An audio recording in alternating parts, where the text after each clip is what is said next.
संहिता 147 अध्याय पद संख्या 1। याह की स्तुति करो, क्योंकि अपने परमेश्वर का भजन गाना अच्छा है, क्योंकि वह मनभावना है, उसकी स्तुति करनी मनभावनी है। इन वचनों के द्वारा सभी को गुड इवनिंग एंड हैप्पी साबत। चलिए हम सभी प्रेस एंड वर्शिप स्टार्ट करने से पहले परमेश्वर से दुआ करते हैं। सर्वशक्तिमान स्वर्गीय महान दयालु पिता परमेश्वर, धन्यवाद करते हैं प्रभु कि हम सभी को जीवित और भला चंगा रखा है उसके लिए। और हम इस वक्त प्रेस एंड वर्शिप करने के लिए यहाँ उपस्थित हुए हैं।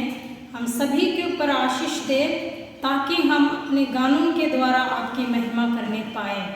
और जितने भी इस सभा में शामिल हुए हैं उन सभी के ऊपर आशीष दे, ताकि हम परमेश्वर के करीब होने सके इस वर्शिप के द्वारा।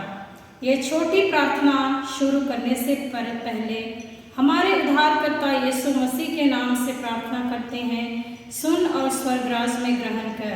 आमीन।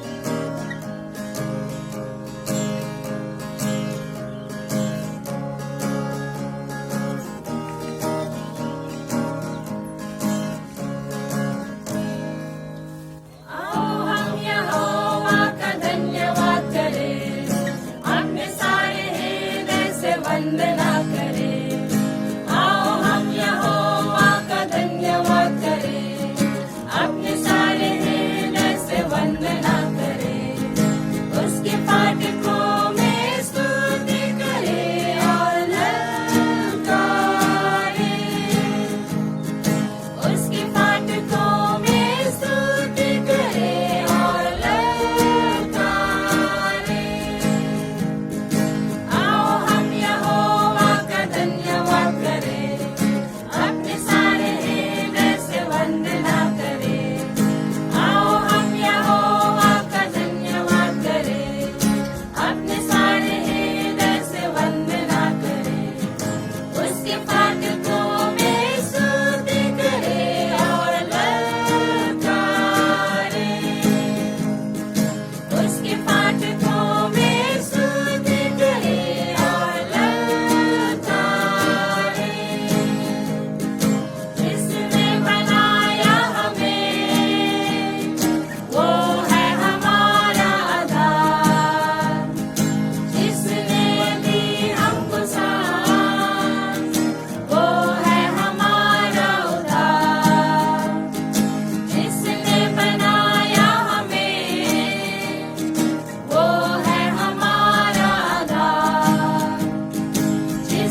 मेरा नाम सुमन है। मैं उत्तर प्रदेश के जौनपुर जिले की रहने वाली हूँ।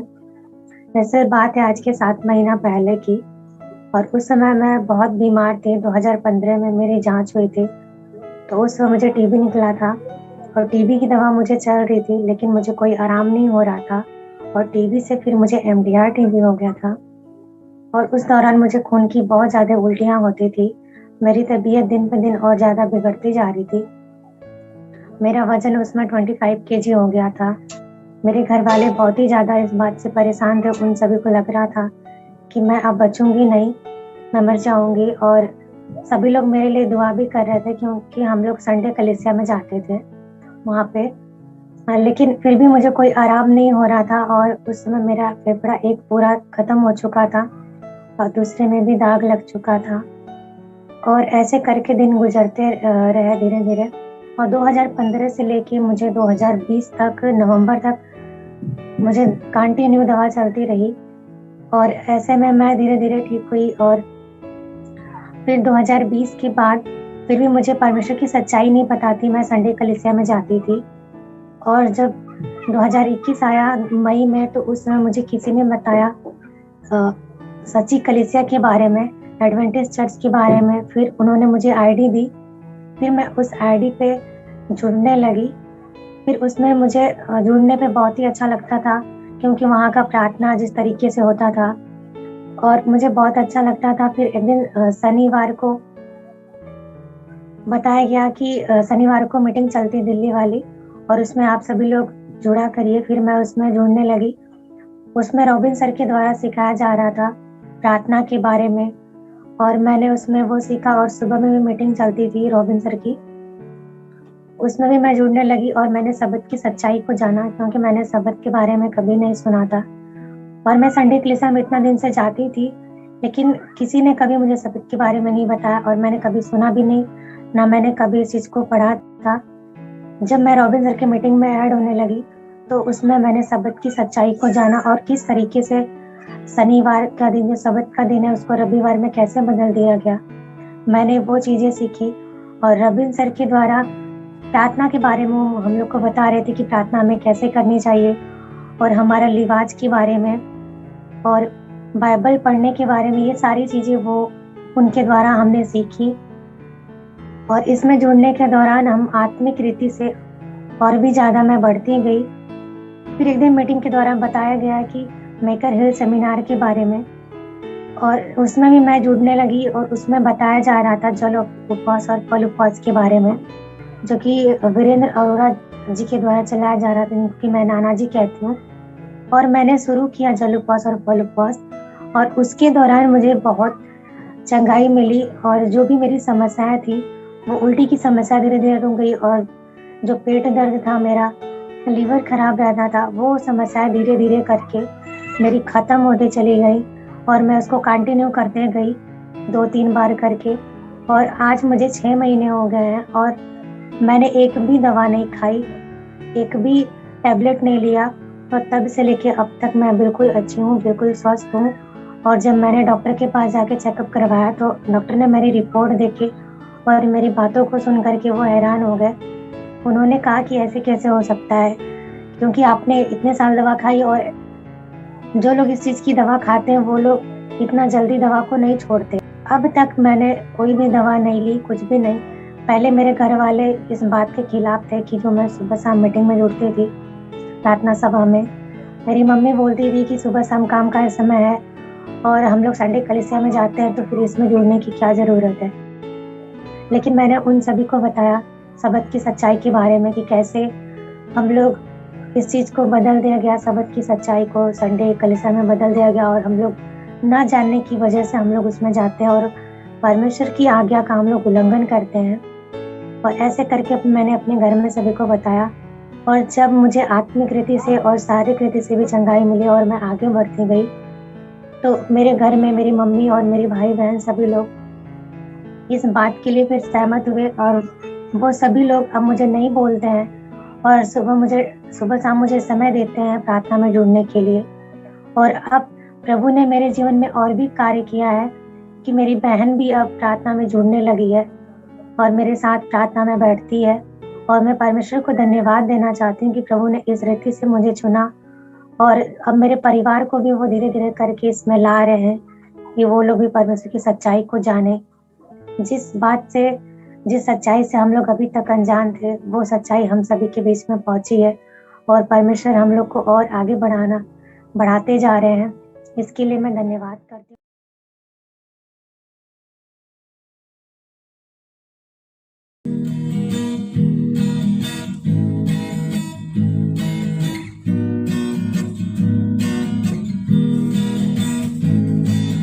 Jogging koyo raswati wajtan prabhu warti nadi dhati tundare sanam nichagi sari ke namadula jogging koyo raswati rajtam prabhu warti nadi dhati tundare sanam nichagi sari eke namadula jogging koyo raswati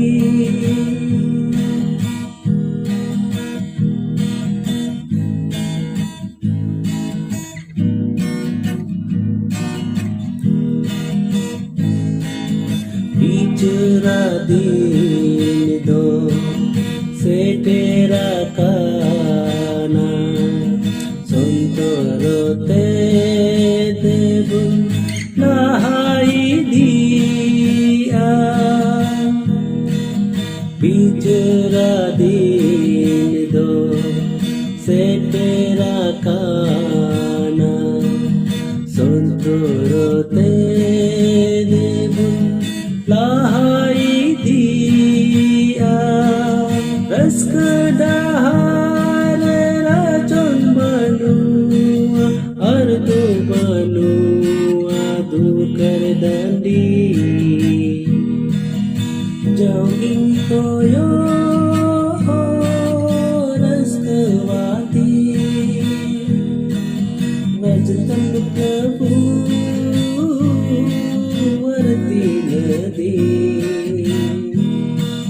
dhati tundare sanam nichagi sari eke namadula jogging koyo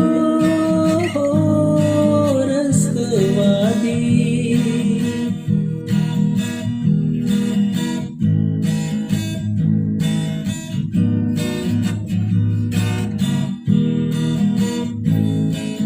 नित्य की रुआड़ में शैतान का पाल खो जाय जुकु जुदो वो तोरा में नित्य की रुआड़ में शैतान का पाल खो जाय जुकु जुदो वो तोरा में तोरे बोलो लगी प्रभु हो जहन घुड़ी jogging koyo raswati rajtam prabhu warti nadi धरती टूटने साहमी चगी सारी के नामदुला jogging koyo raskawati Jauhin koyo raskawati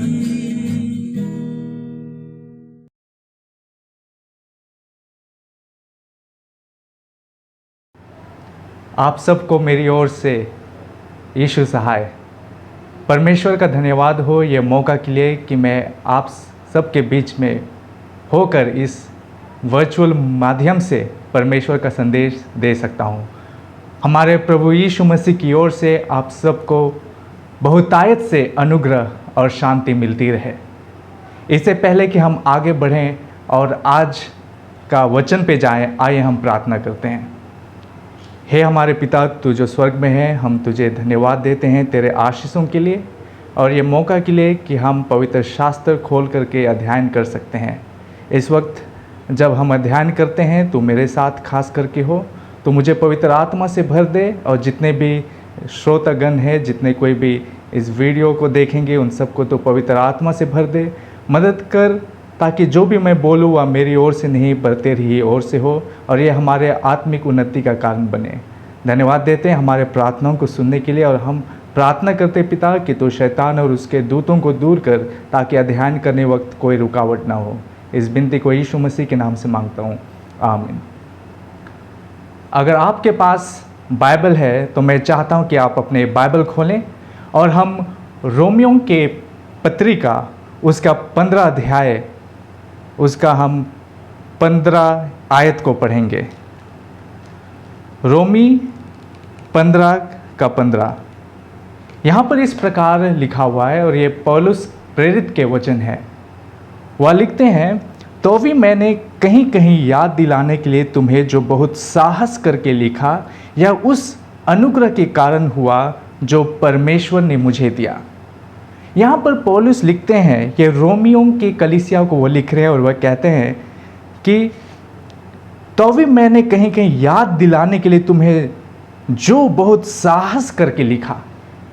तो इस वक्त जो वचन मैं पेश करने वाला हूँ ये कोई नया उपदेश नहीं है, लेकिन ये बस आपको याद दिलाने के लिए मैं संदेश पेश कर रहा हूँ और ये परमेश्वर के अनुग्रह के कारण मैं परमेश्वर का संदेश बांट सकता हूँ। आइए हम अपने बाइबल पर देखें रोमी अध्याय 15 और हम इस वक्त पढ़ने वाले हैं रोमी 15 का 5। रोमी 15 का 5 में ऐसा लिखा हुआ है, धीरज और शांति का दाता परमेश्वर तुम्हें यह वरदान दे कि मसीह यीशु के अनुसार आपस में एक मन रहो। मैं 6 को भी पढ़ रहा हूँ, ताकि तुम एक मन और एक स्वर में हमारे प्रभु यीशु मसीह के पिता परमेश्वर की स्तुति करो। मैं दोबारा पढ़ना चाहता हूँ रोमियो 15 का 5 और 6। धीरज और शांति का दाता परमेश्वर तुम्हें ये वरदान दे कि मसीह यीशु के अनुसार आपस में एक मन रहो, ताकि तुम एक मन और एक स्वर में हमारे प्रभु यीशु मसीह के पिता परमेश्वर की स्तुति करो। तो यहाँ पर पौलुस एक बहुत ही खास बात हमें बता रहे हैं। वह लिखते हैं कि धीरज और शांति के परमेश्वर तुम्हें ये वरदान दे। तो ये पौलुस प्रेरित का ये जो इच्छा है कि परमेश्वर आज आपको और मुझको एक वरदान दे, और वो वरदान क्या है कि हम मसीह यीशु के अनुसार आपस में एक मन के रहें। दूसरे शब्दों में कहें तो अगर हमें परमेश्वर यह वरदान नहीं देगा तो हम मसीह यीशु में आपस में एक मन के नहीं हो सकते। हमारे बीच में फूट होगी, हमारे बीच में झगड़ा रहेगा, हमारे बीच में ईर्ष्या रहेगा। और इसलिए तब जब परमेश्वर आपको और मुझको अनुग्रह देगा, जब परमेश्वर आपको और मुझको वरदान देगा, तभी हमारे बीच में एकता हो सकती है, हम एक मन के हो सकते हैं। और जब हम एक मन के हो जाएं तो हम एक स्वर में हमारे प्रभु यीशु मसीह के पिता परमेश्वर की स्तुति हम कर सकते हैं। जब हम पवित्र शास्त्र का ध्यान करते हैं, हम एक बात को देखते हैं कि यीशु मसीह की भी एक बहुत बड़ी इच्छा थी कि हम सब एक हों, और हम इसे यूहन्ना अध्याय 17 में पाते हैं, जहाँ पर हम यीशु मसीह के महायाजकीय प्रार्थना के विषय में वर्णन पाते हैं। अगर आपके पास बाइबल है तो आप मेरे साथ खोल सकते हैं यूहन्ना अध्याय 17, और इस वक्त हम पढ़ने वाले हैं यूहन्ना 17 का 11 से हम पढ़ना शुरू करेंगे। यूहन्ना 17 का 11 में इस प्रकार लिखा हुआ है, मैं अब जगत में न रहूँगा परंतु ये जगत में रहेंगे, और मैं तेरे पास आता हूँ। हे पवित्र पिता, अपने उस नाम से जो तूने मुझे दिया है उनकी रक्षा कर कि वे हमारे समान एक हों। तो यहाँ पे यीशु मसीह अपने परमेश्वर पिता से प्रार्थना करे। जब हम यूहन्ना अध्याय 17 का 1 से पढ़ेंगे तो हम देखते हैं कि यीशु मसीह अपनी आंखें उठाकर, वह आकाश की ओर उठाकर परमेश्वर से विनती करता है, हे पिता कहकर वो विनती शुरू करता है। और सबसे पहले वह खुद के लिए प्रार्थना करता है, फिर वह अपने चेलों के लिए प्रार्थना करता है।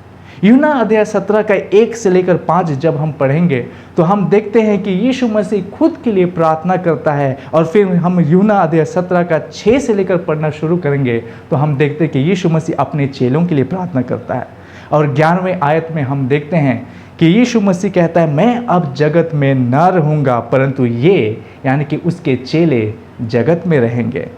और क्योंकि अब यीशु मसीह जल्द ही लोगों के लिए अपने आप को क्रूस काट में बलिदान देने वाले हैं, और जल्द ही वह मृत्यु से जय पाकर स्वर्ग पहुंचेंगे, पिता परमेश्वर के सिंहासन के दाहिनी ओर जा बैठेंगे। और इसलिए तब यीशु मसीह, क्योंकि वह इस पृथ्वी को छोड़कर जा रहे हैं पिता के दाहिनी ओर बैठने के लिए, इसलिए अब वह अपने चेलों के लिए जिसे वह छोड़ के जा रहे हैं उनके लिए वह दुआ करते हैं, परमेश्वर से प्रार्थना करते हुए कहता है कि हे पवित्र पिता, अपने उस नाम से जो तूने मुझे दिया है उनकी रक्षा कर। किनकी रक्षा कर? मेरे इन चेलों की रक्षा कर कि वे हमारे समान, किसके समान? यीशु मसीह और पिता परमेश्वर के समान। जैसे पिता परमेश्वर और पुत्र यीशु मसीह दोनों एक हैं, वैसे यीशु मसीह के चेले भी एक हों, यानी कि उनके बीच में एकता हो। तो हम देखते हैं कि यीशु मसीह की भी ये बड़ी चाहत, इससे पहले कि क्रूस काट में उसका बलिदान होता, वह प्रार्थना करता है पिता से कि उसके चेले एक मन के हों। और जब हम आगे पढ़ते जाएंगे यूहन्ना अध्याय 17 का 20 से लेकर हम आगे पढ़ेंगे तो हम देखेंगे कि यीशु मसीह अब सभी विश्वासियों के लिए प्रार्थना करते हैं जो उनके चेलों के द्वारा जिनको सुसमाचार मिलेगा। आइए हम पढ़ते हैं यूहन्ना 17 का 20। यहाँ पे इस प्रकार लिखा हुआ है, मैं केवल इन्हीं के लिए विनती नहीं करता, मतलब मैं सिर्फ अपने चेलों के लिए विनती नहीं करता, परंतु उनके लिए भी जो इनके वचन के द्वारा मुझ पर विश्वास करेंगे, कि वे सब एक हों, जैसा तू हे पिता मुझ में है और मैं तुझ में हूँ, वैसे ही वे भी हम में हो, जिससे संसार विश्वास करे कि तू ही ने मुझे भेजा है। आगे लिखा हुआ है यूहन्ना 17 का 22 में, वह महिमा जो तूने मुझे दी मैंने उन्हें दी है कि वे वैसे ही एक हों जैसे कि हम एक हैं। 23 में लिखा हुआ है, मैं उनमें और तू मुझ में, कि वे सिद्ध होकर एक हो जाएं, और संसार जाने की तू ही ने मुझे भेजा। और आगे लिखा हुआ है, और जैसा तूने मुझसे प्रेम रखा वैसे ही उनसे प्रेम रख। फिर 24 में हम पाते हैं, हे पिता, मैं चाहता हूँ कि जिन्हें तूने मुझे दिया है, जहाँ मैं हूँ वहाँ वे भी मेरे साथ हों, कि वे मेरी उस महिमा को देखें जो तूने मुझे दी है, क्योंकि तूने जगत की उत्पत्ति से पहले मुझसे प्रेम रखा। तो हम देख रहे हैं कि यीशु मसीह की यहाँ पे एक बहुत ही बड़ी चाहत, उसकी बहुत बड़ी इच्छा थी कि हम सब एक हों। और इसी बात को पौलुस प्रेरित भी लिखते हैं, जो हम इस वक्त कुछ समय पहले पढ़े रोमी अध्याय 15 से, रोमी अध्याय 15 का 5 में, जहाँ लिखा हुआ है, धीरज और शांति का दाता परमेश्वर तुम्हें ये वरदान दे कि हमारे मसीह यीशु के अनुसार आपस में एक मन रहो। लेकिन हम आपस में एक मन के क्यों नहीं हो पाते हैं? क्योंकि हमारे बीच में जो है ईर्ष्या रहती है, हमारे बीच में जलन रहता है, हम एक दूसरे के प्रति क्रोधित होते हैं और इस कारण हमारे बीच में एकता नहीं होता, हमारे बीच में झगड़ा रहता है। हमारे बीच में धीरज की कमी होने के कारण भी हमारे बीच में फूट होती है, हमारे बीच में झगड़ा होते हैं। हमारा क्रोधित मन के कारण हमारे बीच में शांति नहीं होती और इसलिए धीरज और शांति के दाता परमेश्वर से दुआ करता है पौलुस। यानी कि धीरज और शांति परमेश्वर के द्वारा हमें मिलता है, क्योंकि धीरज और शांति का दाता परमेश्वर है और वह आपको और मुझको यह वरदान दे सकता है कि हम मसीह यीशु के अनुसार आपस में एक मन रहें। यीशु मसीह के स्वर्गारोहण के पश्चात हम देखते हैं कि उस समय की कलीसिया एक मन के थे। आइए हम प्रेरितों के काम उसका पहला अध्याय के 14वें आयत को देखें।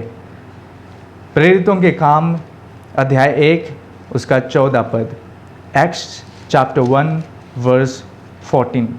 यहाँ पे इस प्रकार लिखा हुआ है, ये सब कई स्त्रियों और यीशु की माता मरियम और उसके भाइयों के साथ एक चित होकर प्रार्थना में लगे रहे।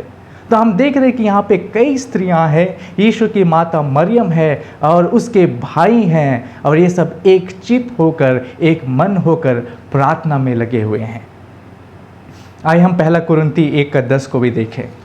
पहला कुरिन्थी का 1:10 में पौलुस प्रेरित कुरिन्थियों की कलीसिया को पत्र लिखते हुए कहता है और हम पाते हैं पहला कुरिन्थी 1:10 में, हे भाइयों, मैं तुमसे हमारे प्रभु यीशु मसीह के नाम से विनती करता हूँ।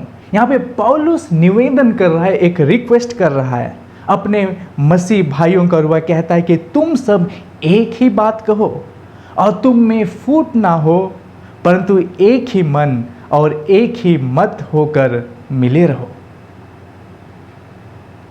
हम जानते हैं कि कुरिन्थी मंडली में बहुत सारे समस्याएं थी और पौलुस की यही इच्छा थी, उनसे वह प्रार्थना करता है, निवेदन करता है कि वे सब एक मन के रहें। क्या आज हमारे बीच में एकता है? बिल्कुल नहीं। हमारे बीच में एकता नहीं होती है, लेकिन ये परमेश्वर के द्वारा संभव है। और हम पवित्र शास्त्र से हम देख रहे हैं कि जब परमेश्वर हमें ये वरदान देगा तो ये हमसे हो सकता है। हम कुछ और पदस्थलों को पढ़ना चाहते हैं। हम फिलिपियों के पत्रिका को खोलना चाहते हैं। फिलिपी उसका हम दूसरे अध्याय पर जाते हैं।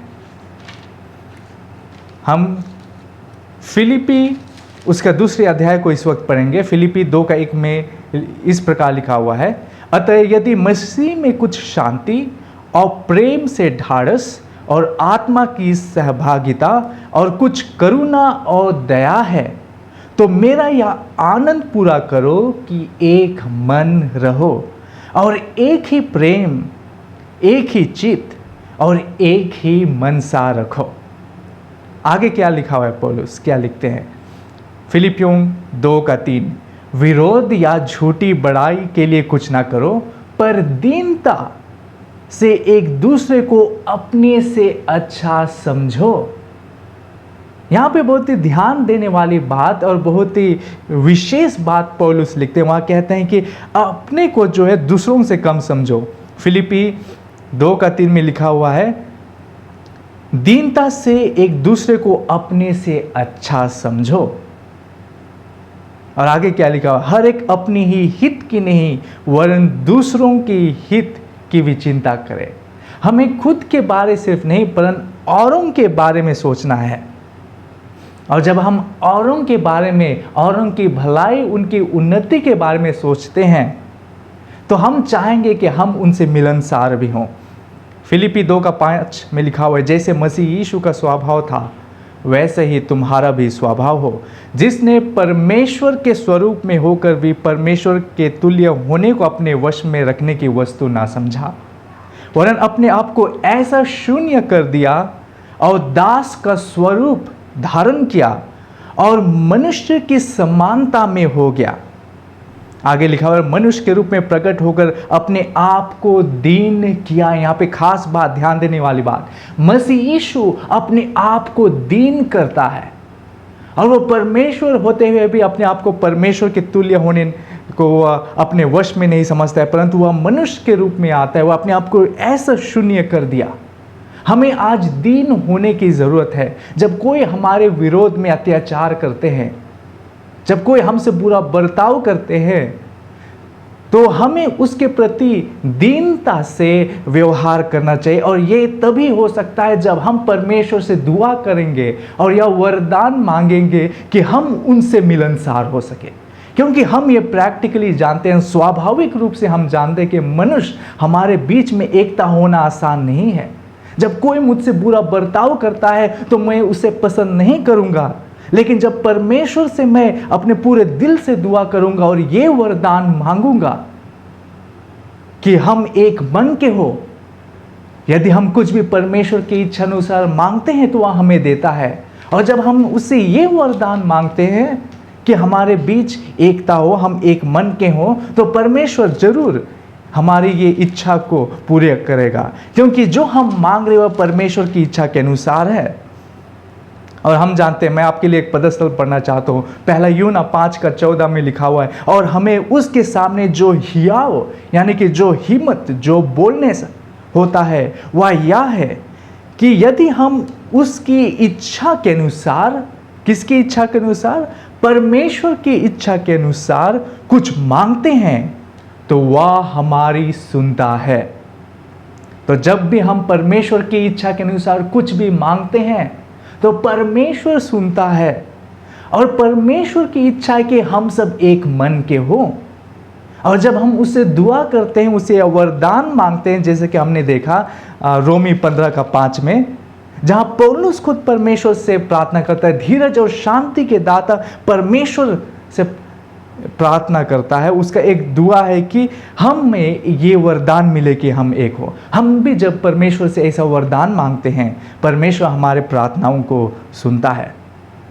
और हमने फिलिप्पी अध्याय 2 से हमने देखा, हमने यही सीखा कि परमेश्वर की भी यही इच्छा है कि हम आपस में मिलजुल कर रहें, हमारे बीच में एकता हो।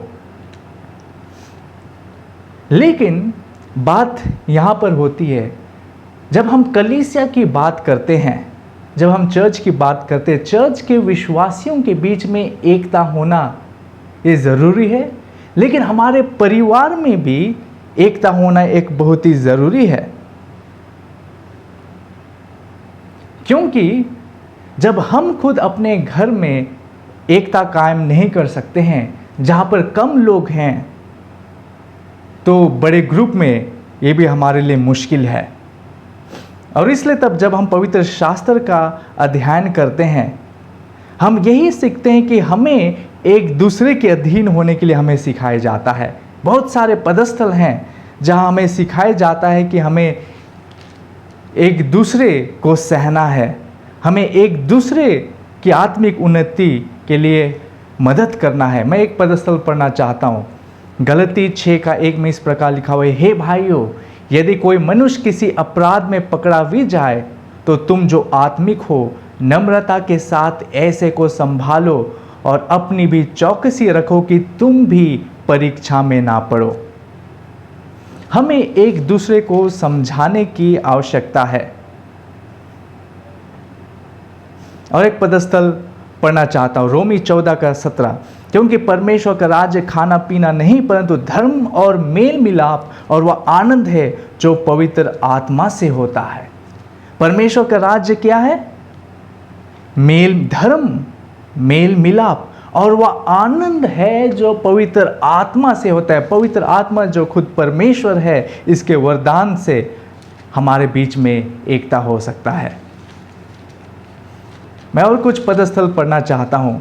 ये मसीह यीशु का एक बहुत ही बड़ी इच्छा थी कि हम सब एक हों, और पौलुस प्रेरित भी अपने पत्रिका में यही लिखते हैं। और मैं अभी आप सबके लिए और कुछ पदस्थल पढ़ना चाहता हूँ। आइए हम बाइबल खोलते हैं, अपने बाइबल नए नियम पर हम जा रहे हैं, नए नियम से ही हम अध्ययन कर रहे हैं। 2 कुरिन्थी उसके 5वें अध्याय और हम 14 आयत से पढ़ना शुरू करेंगे। 2 कुरिन्थी 15:14 में इस प्रकार लिखा हुआ है, क्योंकि मसीह का प्रेम हमें विवश कर देता है। The love of Christ compels us. मसीह का प्रेम हमें विवश कर देता है, यानी कि जब हम मसीह के प्रेम को जब हम जानते हैं, मसीह का प्रेम को जब हमने स्वीकारा, उसको अनुभव किया है, तो वही प्रेम हमें विवश कर देता है। इसलिए कि हम यह समझते हैं कि जब एक सब के लिए मरा तो सब मर गए। 15, और वह इस निमित्त सब के लिए मरा कि जो जीवित हैं वे आगे को अपने लिए न जिएं, परंतु उसके लिए जिएं जो उनके लिए मरा और फिर जी उठा। तो मसीह का प्रेम हमें विवश करता है कि हम आगे को अपने लिए ना जिए, परंतु उसके लिए जिए जो हमारे लिए मरा, जो उनके लिए मरा और फिर जी उठा। यानी कि जब हम मसीह का प्रेम हमें विवश कर देता है कि हम मसीह यीशु के लिए जिए, और जब हम मसीह यीशु के लिए जिएंगे तो हम उसकी आखिरी इच्छा जो थी उसके चेलों के लिए और अपने सारे विश्वासियों के लिए, इससे पहले कि उसका क्रूस काट में बलिदान हो, उसको हम पूरा भी करेंगे। हम आगे पढ़ना चाहते हैं और मैं आखिरी भी कर रहा हूं आज का संदेश का। 2 कुरिन्थी 5:17 में ऐसे लिखा हुआ है, इसलिए यदि कोई मसीह में है तो वह नई सृष्टि है, पुरानी बातें बीत गई है, देखो सब बातें नई हो गई है। इसलिए यदि कोई मसीह यीशु में है तो वह नई सृष्टि है, पुरानी बातें बीत गई, देखो सब कुछ नई हो गई है। यानी कि जब हमने मसीह यीशु को प्रभु करके ग्रहण किया, आज जब मैं प्रभु यीशु मसीह को अपनाता हूं, उसे प्रभु मानता हूं, तो मैं नया सृष्टि बन जाता हूं। इसलिए यदि कोई मसीह यीशु में है, जब मैं आज मसीह यीशु को अपने जीवन में आने देता हूं, जब यीशु मसीह को मेरे हृदय में वास करने देता हूं, तो मैं नया सृष्टि बन जाता हूं। हो सकता है मेरे बीते जीवन में बहुत सारे गलतियां थी, हो सकता है बीते जीवन मेरे कई लोगों के साथ दुश्मनी थी, लेकिन वही परमेश्वर जो मेरे सताने वालों के सामने मेरे लिए मेज बिछाता है, वही परमेश्वर आज मुझे मदद करेगा कि मैं नई सृष्टि बन जाऊं। यदि कोई मसीह यीशु में है तो वह नई सृष्टि है, पुरानी बातें बीत गई, देखो सब नहीं हो गया। 18 में लिखा हुआ है, ये सब बातें परमेश्वर की ओर से है, जिसने मसीह के द्वारा अपने साथ हमारा मेल मिलाप कर लिया है और मेल मिलाप की सेवा हमें सौंप दी है। ध्यान देने वाली बात, ये बातें परमेश्वर की ओर से है, जिसने मसीह के द्वारा अपने साथ हमारा मेल मिलाप कर लिया है। और मेल मिलाप की सेवा किसे मिला है? आज आपको और मुझको मेल मिलाप की सेवा मिला है। आगे पढ़ता हूं, 2 कुरिन्थियों 5:19, अर्थात परमेश्वर ने मसीह में होकर अपने साथ संसार का मेल मिलाप कर लिया और उनके अपराधों का दोष उन पर नहीं लगाया, और उसने मेल मिलाप का वचन हमें सौंप दिया है। मैं 20 को भी पढ़ना चाहता हूं, इसलिए हम मसीह के राजदूत हैं। We are ambassadors for Christ. मानो परमेश्वर हमारे द्वारा विनती कर रहा है, हम मसीह की ओर से निवेदन करते हैं कि परमेश्वर के साथ मेल मिलाप कर लो।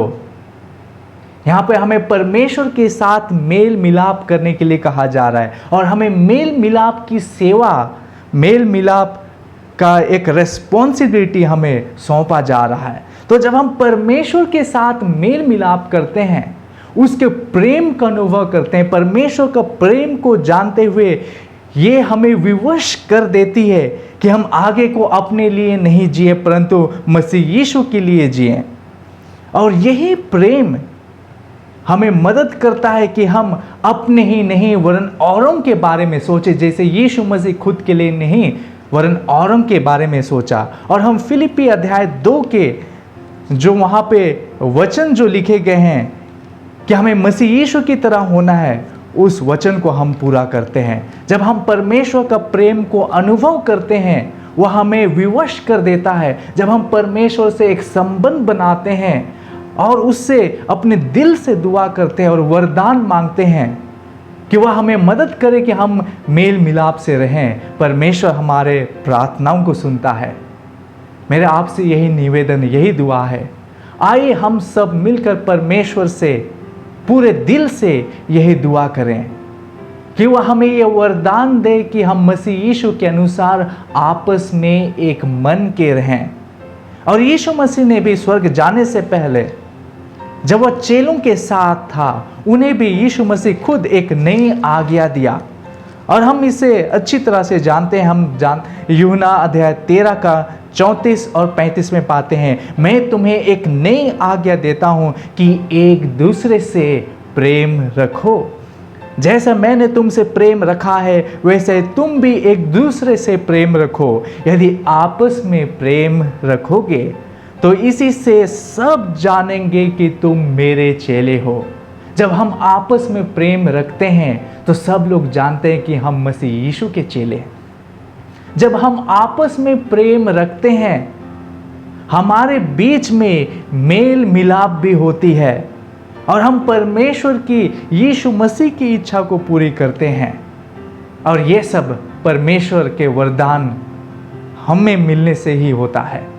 तो आइए हम परमेश्वर से दुआ करें ताकि हम आपस में मिलजुल कर रहें और जो सुसमाचार का काम हमें जो मिला है वो सुसमाचार को हम औरों को भी और बेहतरीन तरीके से बांट सके।